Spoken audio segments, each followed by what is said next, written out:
Entiabusia Dr. Mary Ewusi, our CEO for Ghana Free Zones.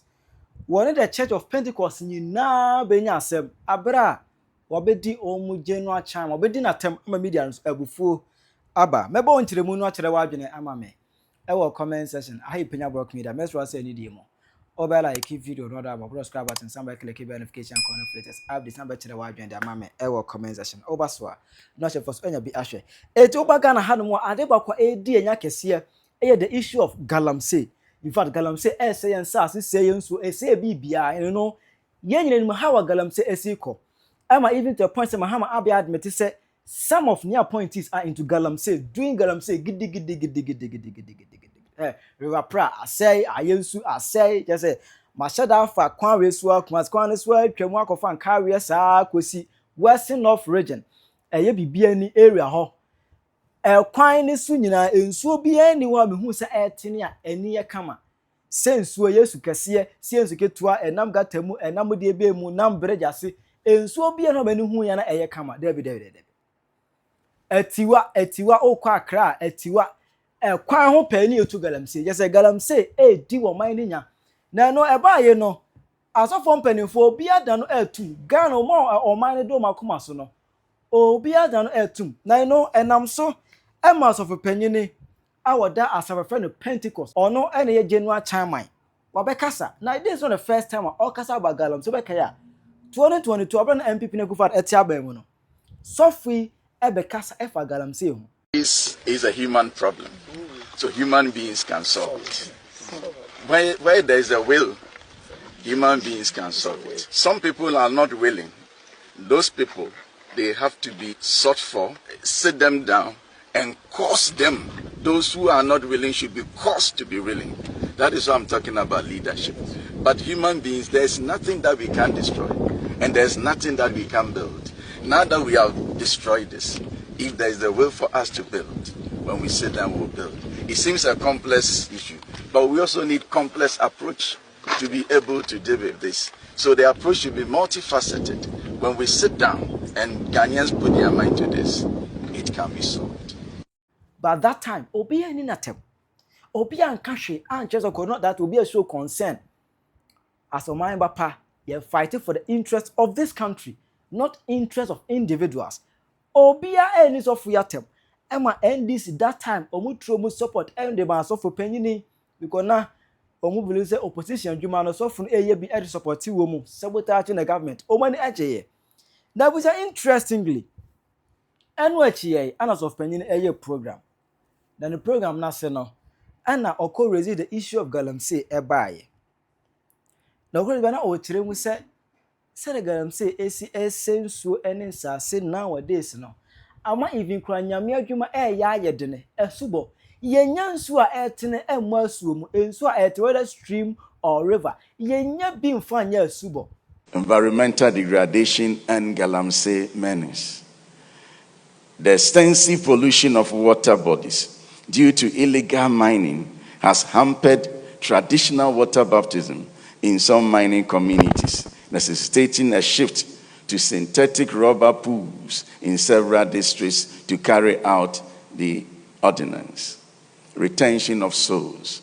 While we give glory to God for the multiple of souls won, a critical challenge, unfavorable rainfall patterns, and the deterioration of cocoa farms have disestablished the livelihood of members who depend on agriculture and farming. These unpredicted environmental conditions, along with the seasonal migration of fisher folks, continue to impact the steady financial growth and stability of affected local assemblies. Human capital constraints and literacy gap. High rate of illiteracy among some members and officers remain a barrier to the effective implementation of Vision 2028. This challenge is reportedly evident in the Bible study and home cell meetings, where there is insufficient pool of teachers to manage the manual and ensure effective discipleship. Leadership overburdening and commitment challenge. In many local assemblies, A few dedicated individuals are often saddled with multiple roles, leading to operational inefficiency and burnout. This overload makes the full implementation of the corporate mandate and Vision 2028 difficult. Inti hane ya nyese bi edi nipa ko heaven pe na nipa no ma sitena mu nso ya dwen no nso eni nchi na etme bi esi prisons na ye fo ne ye we nyina se de ba ya ebeboa oman ma no nso because omu nyina ye asori ma ye wa be o che Ghana mu a ekuta be 13%. Inti se Ghana nko ya affect your members inti se ekomo affect your inti ye adwuma no ye nse de ye super ye every facet of it be a ho adwuma how na wo kan about to make I say higher ma inso kra ye de bebo sukra ye nya bi enu nti na ye toto roba ye di inso guma se de ba won pani pa nto bi inso Galamsey ase no mu na wakonya yare inti eguso ayese ye ka ho asem na ne aban bom na ye mi ani an yetimi ye enu so ho adwuma apostle patrol ne kra ye adwuma ko ye nim inti e fi Ghana na ye adwuma inti bia ye ko Indonesia so ya ko last year entimi nye kase se Ghana sorry to fa Pentecost nyina ye fi ha na ye ko aman nyina so inti ko du Indonesia untimi nye ska enye normal obenya wa ha because 85% of the Pentecost population wa ha but we are advancing the mission from Ghana into other nations sanity tikakra abon so mo su benyi o fa o ma sofo ni nyina bomu de o dos chen Ghana sofo because nations no dos chen Ghana it is sanity inti ye global church niti ewa ha ti fi ha na ye adwuma inti won ye be ye Ghana mu adwuma na abo mo so ye interventions bebre but don say me gina ho be 1.5 ye de o mo ye nyina be ka ho anke point sanity anga someone so kan boni bia share ni ho or show concern nyame adwuma wo ye no Galamsey is heavily affecting the ministry and also concern as oman papa o don mind Dr. Mary Ewusi NDC ni communicator was want ase we go PM e wa Accra FM na ho no anu akobo na adwen pa tan era maso for panyini oye nyame nipa no yeah you Pentecost head and the chairman na make us oye nyame nipa yes the be chairman the mum next time okay ma form to that level in the warning the catcher okay so yes from prisons authorities from me Dr. Mary Ewusi the catcher warning yes said next time we won't descend it to that level more fire so descend it back from but yeah no politician now we will deal with him as a politician something like I see you abusia yeah the need dia man me the need dia man this time say what ye nyame ni say anwa wono so what you say enya anwa asem anwa wono so sa nko me kan de kan ye mpesa me kire ni say ye the need dia man say what ye Pentecost for chairman okay sa kasa na wo kasa ye no a highly political statement who's that yes how nanado etiase no eti akonya so no na ukọ enkura mining communities na enso net se mpampa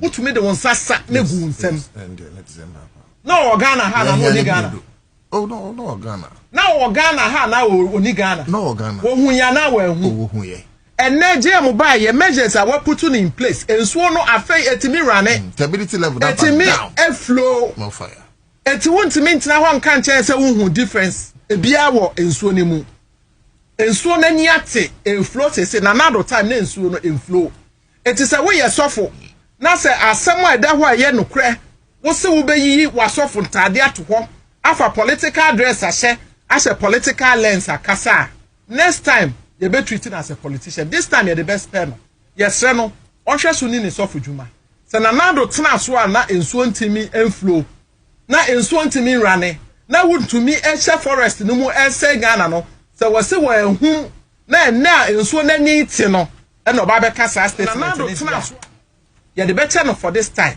yes no oni ni sofo sem onjai politics na ye nye politics unless it's person or join politics o ma ye hunu if he wants to join politics he should let us know next time then we deal with him as a politician but today ye be man no say or ye sofo Dr. Mary Ewusi arrogance of power na ye kan be ani o.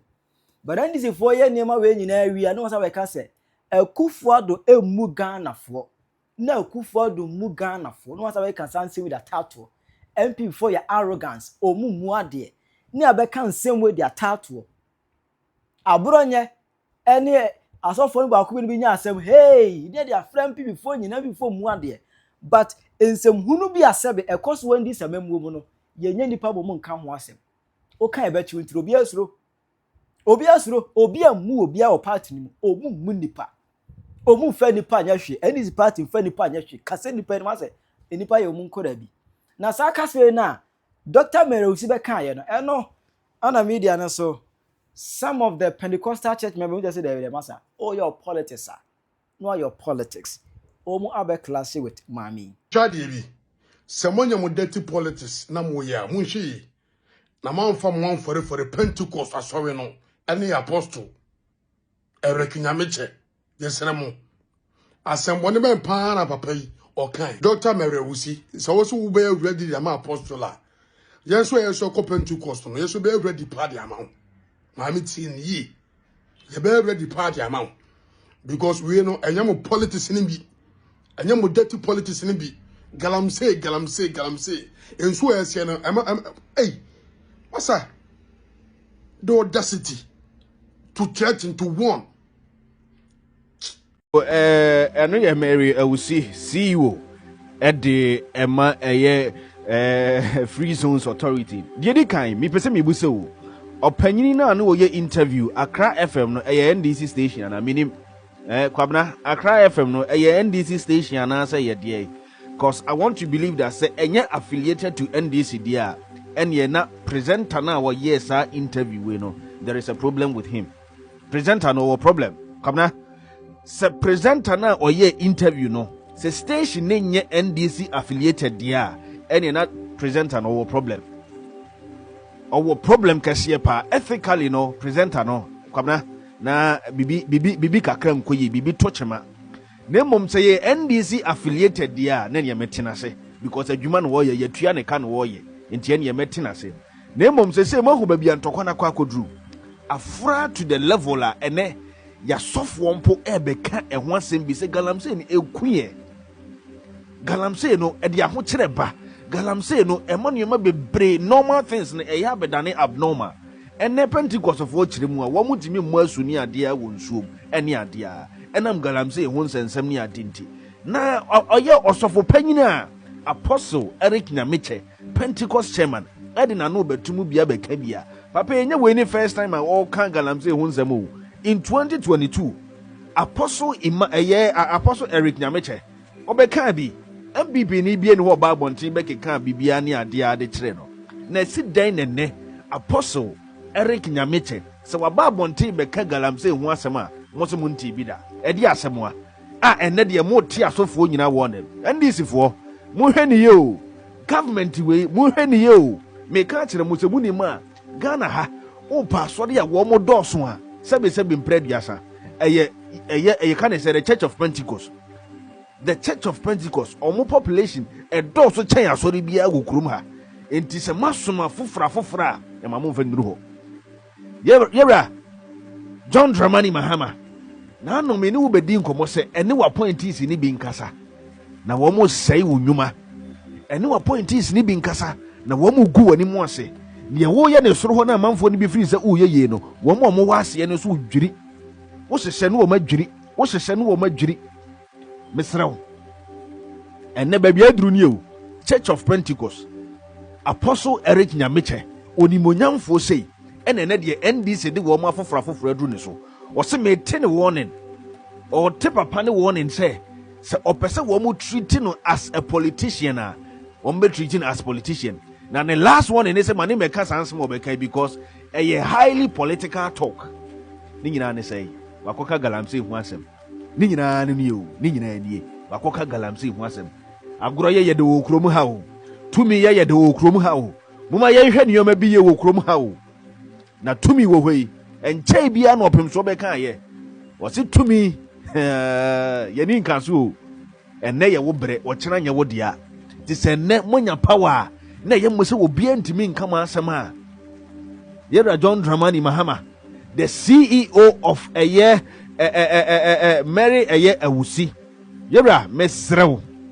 Se wo say onko obe condemn bibi say ya maame no free zones authority ho na wo hye na wo yesi wo no enani ne ya so wo tumi a obetimi dia pamo na mompamo no ten mompamo no because ontimi be disrespect of opinion say a whole Pentecost chairman of Pentecost ontimi nyesa.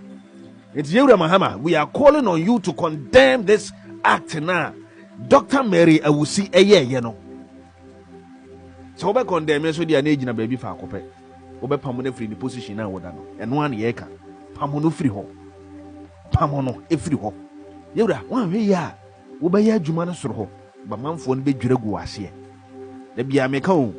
Se wan hwe ya, wo appointees na bema ye second independence Ghana for ye si ye benya yi. Wan hwe ya na akwa wie baabi foforo. Yesrew. Yesrew. Pe bibi papa eye fa ho. Yewura, yesrew. Kyerɛ w'adwene fama me ɛwɔ comment section. Aha yɛ Penya Block Media. Agra.